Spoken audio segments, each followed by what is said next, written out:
I know from personal experience that a lot of times you take a class like the principles of micro, and a lot of the things that you learn kind of leak out of your brain and then you can't remember what it is. Some of these principles, supply and demand curves, elasticity, are so critical to being able to graph and understand macroeconomics that I feel it's essential that we have a review. So we'll start with the very simplest things and then move from there. First is, of course, the supply and demand curve. Marshall gave us the supply and demand curve.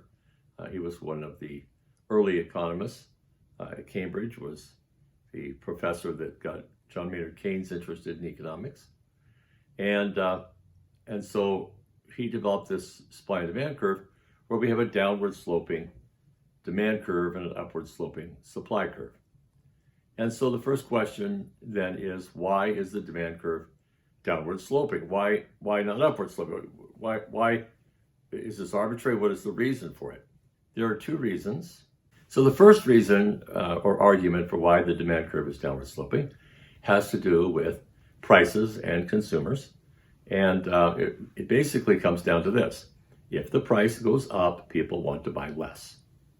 So when we look at the price on the y-axis, we would expect the quantity to go down.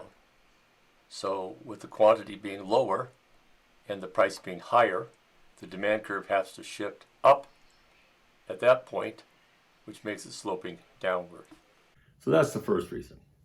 But there's another reason as well, and that is that consumers experience diminishing marginal utility from consumption in most cases. So if I have 3 ice cream cones, I'm going to really enjoy the first one, especially if it's a warm day. The second one will probably be pretty good, but not as good as the first. And the last one, I may get sick to my stomach and want to throw it in the trash.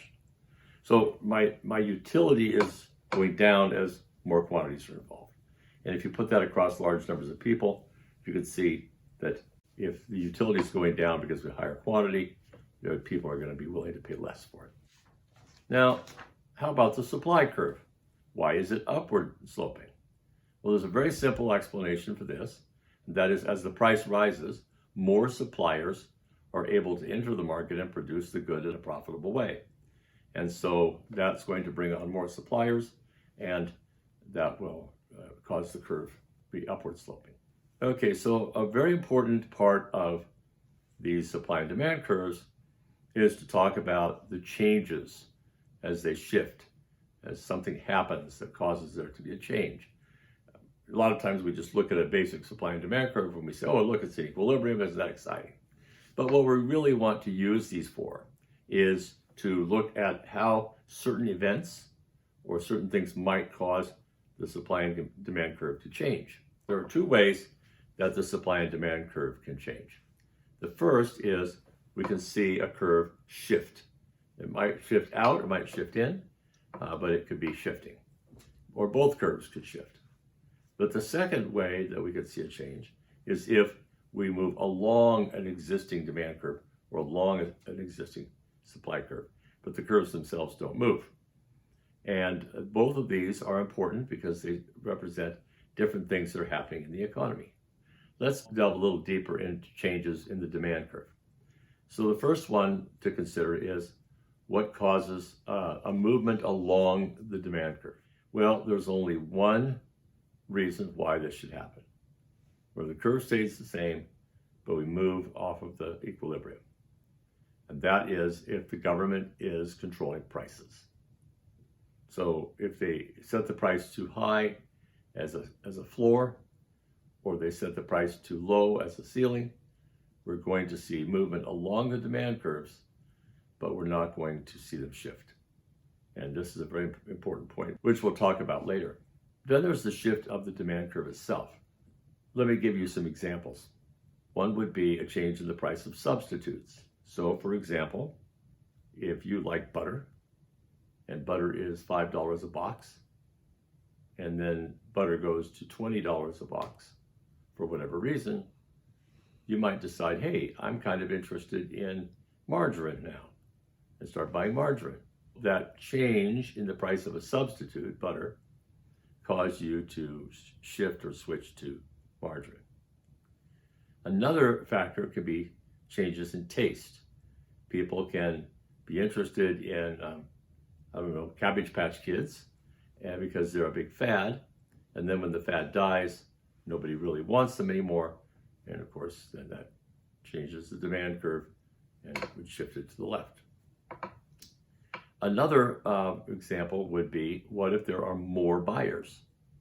So as more buyers enter the market, that there's a need for more product, that will cause the prices to shift out. Another reason why the demand curve might shift is changes in income. As people get richer, they might demand more of a good or less of a good, depending on the kind of good. And finally, there's expectations. Now you might say, Dr. Thomas, what do you mean expectations? I haven't heard that before. Well, so expectations are very interesting, because what happens is, if you just expect something is going to happen in the future, it can cause the demand curve to shift today. Let me give you an example. There was a show on television that exists today, but with a different host. And that was The Tonight Show.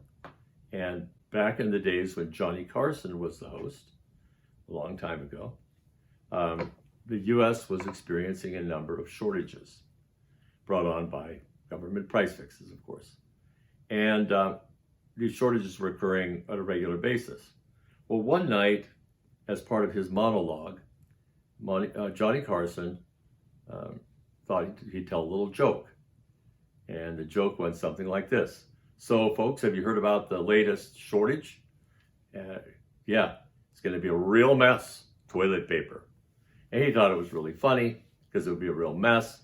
And so people laughed. But enough people were watching this and didn't get the joke and thought he was serious. So the next morning or that night, they raced down to the grocery store to buy some toilet paper. And surprise, surprise, all the toilet paper was gone. So many people had rushed out immediately to buy the toilet paper, there wasn't any left on the shelves. And of course, what did they say? Johnny Carson was right. There is a shortage of toilet paper. But it was expectations that did this, right? If you are thinking about buying some gold, and it's $1,200 an ounce, and you know because of an article in the newspaper, the government's going to cut some tax that's going to cause gold to drop to $800 an ounce next week. Are you going to buy gold for $1,200 this week? Or are you going to wait till next week and get it for $800? Well, obviously you're going to wait. So these are examples of expectations.